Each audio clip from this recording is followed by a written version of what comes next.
আসসালামু আলাইকুম সুপ্রিয় দর্শক, রোজার পরেই স্থানীয় সরকারের মধ্যে যেটি সবচেয়ে বেশি গুরুত্বপূর্ণ সিটি কর্পোরেশন নির্বাচন, সেই সিটি কর্পোরেশন নির্বাচন দিতে চলেছে নির্বাচন কমিশন। এ ধরনের একটি বক্তব্য দিয়েছেন নির্বাচন কমিশনার আব্দুর রহমান এল মাসুদ। প্রিয় দর্শক, গত 12 ফেব্রুয়ারি জাতীয় সংসদ নির্বাচন অনুষ্ঠিত হয়েছে। এরপর এই নিয়ম অনুযায়ী সিটি কর্পোরেশন নির্বাচনগুলি অনুষ্ঠিত হয়। এরপর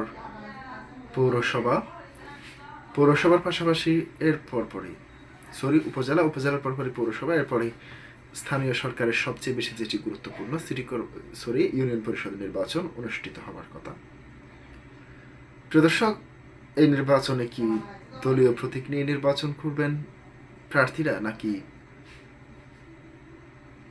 দলীয় প্রতীক থাকছে না, সে বিষয় নিয়ে কি বলেছেন নির্বাচন কমিশনার রহমান এল মাসুদ, সেটি আপনাদের সামনে তুলে ধরছি। পবিত্র রমজানের পর স্থানীয় সরকার প্রতিষ্ঠানগুলোর মধ্যে সিটি কর্পোরেশনের নির্বাচন অনুষ্ঠিত হয় বলে মনে করেন নির্বাচন কমিশনার আব্দুর রহমান এল মাসুদ।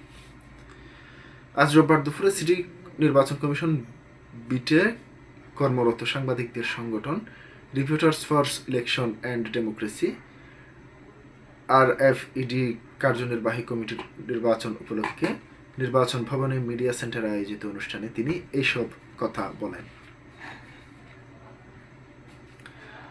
2024 সালের 5 আগস্ট গণ অভ্যুত্থানে আওয়ামী লীগ সরকারের পতন হয়। 6 আগস্ট দ্বাদশ জাতীয় সংসদ ভেঙে দেওয়া হয়। এরপর বিভিন্ন সিটি কর্পোরেশন, উপজেলা পরিষদ ও পৌরসভা ও ইউনিয়ন পরিষদ ভেঙে দিয়েছিল তৎকালীন অন্তর্বর্তী সরকার।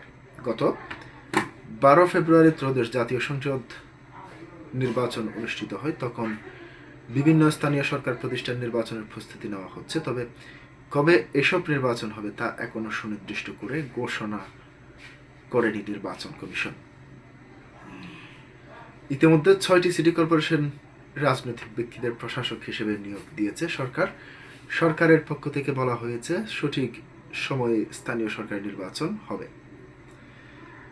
জাতীয় সংসদ ও রাষ্ট্রপতি নির্বাচন অনুষ্ঠান করা নির্বাচন কমিশন ইসির সাংবিধানিক দায়িত্ব। এছাড়াও আইনের মাধ্যমে বিভিন্ন স্থানীয় সরকার প্রতিষ্ঠানের নির্বাচন পরিচালনার দায়িত্ব দেওয়া হয়েছে সিইসি। এ বিষয়টি উল্লেখ করে নির্বাচন কমিশনার আব্দুর রহমান এল মাসউদ বলেন,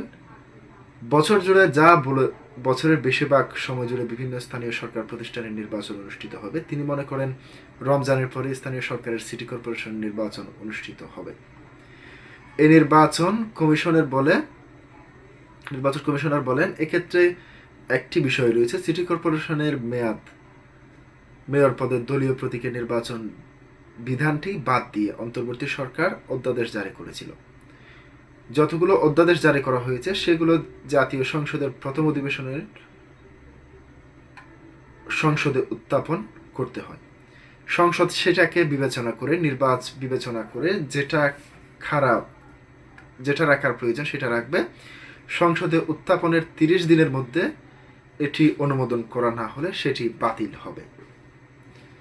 আব্দুর রহমান আল মাসুদ বলেন, জাতীয় সংসদ যদি মনে করে এটি দলীয় প্রতীক দেওয়া ভালো, তাহলে সেভাবে নির্বাচন হবে। আর যদি মনে করে আগের মতো দলীয় প্রতীক থাকাই ভালো, তাহলে আগের মতোই থাকবে, নির্বাচন সেভাবেই হবে। সংসদ বিষয়টি শুরু হওয়ার পর নির্বাচন কমিশনের বিভিন্ন স্থানীয় সরকার প্রতিষ্ঠান নির্বাচনে ব্যস্ত থাকবে। প্রিয় দর্শক, আজকে পর্যন্তই। আসসালামু আলাইকুম ওয়া রাহমাতুল্লাহ।